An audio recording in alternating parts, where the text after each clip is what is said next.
कभी सोचा है कि सदियों पुरानी कविताएं हमें एक पूरे के पूरे युग की कहानी कैसे बता सकती हैं? आज हम दक्षिण भारत के इतिहास के एक ऐसे ही सुनहरे दौर संगम काल में गोता लगाने वाले हैं। ये एक ऐसी दुनिया है जिसे प्राचीन कवियों ने पता है अपने शब्दों से हमारे लिए जिंदा रखा है। तो हमारा ये सफर शुरू होगा उन कवियों से जिन्होंने इस युग का इतिहास अपनी कलम से लिखा। फिर हम उन महान राजाओं से मिलेंगे जिनकी कहानियां आज भी गूंजती हैं। और आखिर में हम उस दुनिया की सैर करेंगे जिसमें उस जमाने के लोग रहते थे। तो चलिए शुरू करते हैं। इस पूरे युग को समझने की जो पहली चाबी है वो एक साहित्यिक परंपरा है जिसे हम संगम के नाम से जानते हैं। तो ये संगम था क्या असल में?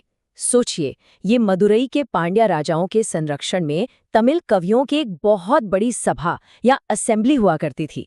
और इन कवियों ने जो साहित्य रचा है ना, वही वो खजाना है जहां से हमें इस युग के बारे में लगभग सब कुछ पता चलता है। और हाँ, ये कोई छोटा मोटा दौर नहीं था। हम बात कर रहे हैं लगभग 600 सालों के एक लंबे समय की, 300 ईसा पूर्व से लेकर 300 ईस्वी तक। मतलब ये वो जमाना था जब कला, संस्कृति और व्यापार सब अपने चरम पर थे।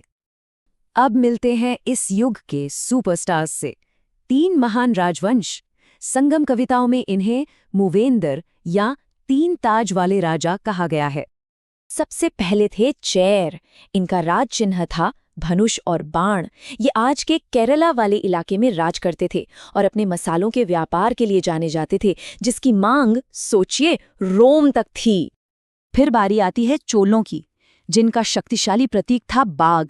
ये अपनी 9 सैनिक शक्ति और कावेरी डेल्टा की उपजाऊ जमीन पर अपने कंट्रोल के लिए मशहूर थे। और आखिर में पांड्या, जिनका प्रतीक था मछली। ये दक्षिणी तमिलनाडु पर शासन करते थे और अपने बेशकीमती मोतियों के लिए दुनिया भर में जाने जाते थे, जो इनकी दौलत का सबसे बड़ा जरिया था। यहाँ देखिए, ये तीनों राज्य एक दूसरे से काफी अलग थे। चेर केरला में, चोल मध्य तमिलनाडु में और पांड्या दक्षिण में। सबकी अपनी अपनी राजधानियां, अपने प्रतीक और सबसे जरूरी अपने बंदरगाह थे जो उन्हें बाकी दुनिया से जोड़ते थे। ये विदेशी व्यापार के बड़े केंद्र थे। राज्यों की तो बात हो गई, पर इन राज्यों को महान बनाया किसने? उन शासकों ने। ये सिर्फ इतिहास के पन्नों में दबे नाम नहीं हैं, बल्कि ये वो कहानियां हैं जो आज भी जिंदा हैं। जरा सोचिए, कोई चीज जो लगभग 2000 साल पहले बनी हो, वो आज भी काम कर रही हो। जी हाँ, हम बात कर रहे हैं दुनिया के सबसे पुराने बांधों में से एक, कल्लानाई बांध की। और इसे बनवाया था महान चोल राजा करिकाल ने। ये उनकी इंजीनियरिंग जीनियस का एक शानदार उदाहरण है। पर वो सिर्फ एक बिल्डर नहीं थे, वो एक जबरदस्त योद्धा भी थे, जिन्होंने चेर और पांड्य की मिलीजुली सेना को वेण्णी की मशहूर लड़ाई में हराया था। अब चलते हैं चेर राजाओं की तरफ और बात करते हैं उनके सबसे महान राजा सेनगुट्टुवन की। उनके कारनामे किसी लेजेंड से कम नहीं थे। उत्तर में गंगा तक सैन्य अभियान चलाने से लेकर रोम के साथ जबरदस्त मसाला व्यापार को कंट्रोल करने तक। सेनगुट्टुवन ने पतिनी पंथ की भी शुरुआत की। इसमें कन्नगी को एक देवी के रूप में पूजा जाता था, जो पवित्रता का प्रतीक थी। कन्नगी एक बहुत प्रसिद्ध महाकाव्य की नायिका थी और ये पंथ उनकी सांस्कृतिक विरासत का एक बहुत जरूरी हिस्सा बन गया। ये सवाल हमें पांड्य राजा नेडुंगजेलियन की एक बहुत ही मार्मिक कहानी की ओर ले जाता है। ये कहानी महाकाव्य शिलापदिकारम में अमर हो गई है। और कमाल की बात यह है कि उन्हें उनकी सैन्य जीतों के लिए नहीं, बल्कि एक गलत फैसले के बाद उनके गहरे पश्चाताप और न्याय के लिए अपने प्राण त्यागने के लिए याद किया जाता है। ये न्याय के महत्व को दिखाता है। तो ये सारी अद्भुत कहानियां हमें आखिर पता कहाँ से चलती हैं? चलिए अब उस साहित्य पर एक नज़र डालते हैं जिसने इस पूरी दुनिया को हमारे लिए सहेज कर रखा है।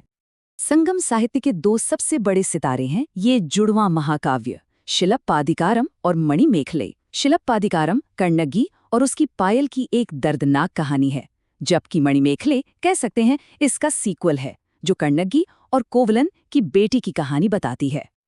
अच्छा, राजाओं और कवियों की दुनिया तो देख ली, पर आम लोग कैसे रहते थे? आइए अब संगम काल के आम लोगों की जिंदगी और उनके समाज की अनोखी बनावट को देखते हैं। संगम समाज की एक सबसे कमाल की बात थी 5 निर्णय का कॉन्सेप्ट, मतलब लोगों की जिंदगी और उनकी संस्कृति इस बात से तय होती थी कि वो किस तरह की जमीन पर रहते हैं। ये सिर्फ उनका पेशा नहीं, बल्कि जीने का एक पूरा तरीका था। तो इसका मतलब ये हुआ कि लोगों की जिंदगी इस बात पर निर्भर थी कि वे कहाँ रहते हैं। कुरिंजी के पहाड़ों में लोग शिकारी थे, मुलय के जंगलों में पशुपालक, मरुतम के उपजाऊ मैदानों में किसान और नेदल के तटों पर मछुआरे।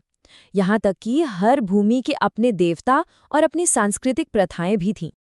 संगम समाज में अपने हीरोज की बहुत इज्जत थी। नाडूकल या वीर पत्थर उन योद्धाओं की याद में बनाए जाते थे जिन्होंने जंग में अपनी जान दे दी थी। ये उनकी बहादुरी का एक स्थायी स्मारक होता था।